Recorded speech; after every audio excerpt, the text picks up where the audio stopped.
It's time to start writing some code. When we installed the project, we were given a few starter files inside the source directory.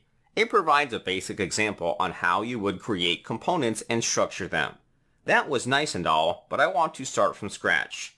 We'll clean up the project so that we can focus on the basics. We're going to delete the components and assets directories. Neither are necessary.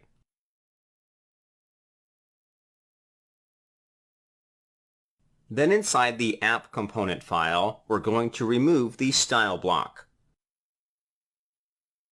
Adding CSS to a component is completely optional. If you decide not to have stylings for your component, then Vue will not throw an error. We're also going to reduce the code inside the script and template blocks. On the script block, remove the setup attribute. This attribute is a shorthand syntax for the composition API, which we won't be using in this section.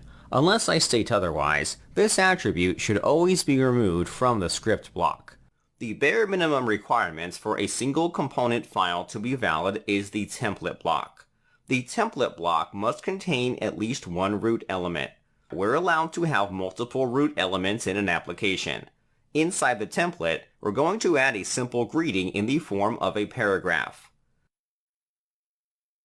Let's make the greeting more dynamic. Inside the script block, we're going to export an object. The object we're exporting will be used for the component settings. This is where you should add your data, methods, computed properties, and watchers.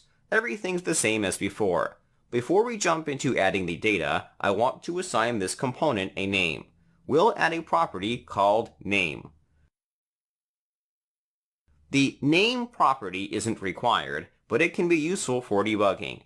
The Vue developer tools will use this property for the name of the component.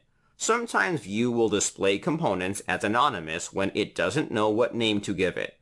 By assigning a name to your components, it'll become easier to identify them in the developer tools. We'll set the name option to app. You can name your components whatever you want. Generally, you should keep it to alphanumeric characters and hyphens. Next, let's set up the data function. Inside this object, we'll add the property message with a value of hello world. Next, we'll replace the static text in the template with the expression message. Let's give things a test. Inside the command line, run the command npm run dev. You shouldn't receive any errors thus far. We'll preview the app in the browser. We'll see the message get outputted in the browser. This confirms the component is working.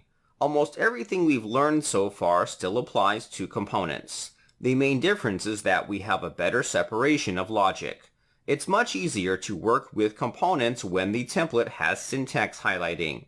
If we were to open the Vue developer tools, we would find the component with the name we gave it inside the name property. Once again, this is useful for debugging. The dev tools tend to give some components the name anonymous. Assigning a name to your component will stop that from happening. The developer tools will capitalize the name for you if you decide to keep it lowercase. That's the basics of creating a component with single file components. We'll continue exploring what else we can do with component files in the next lecture.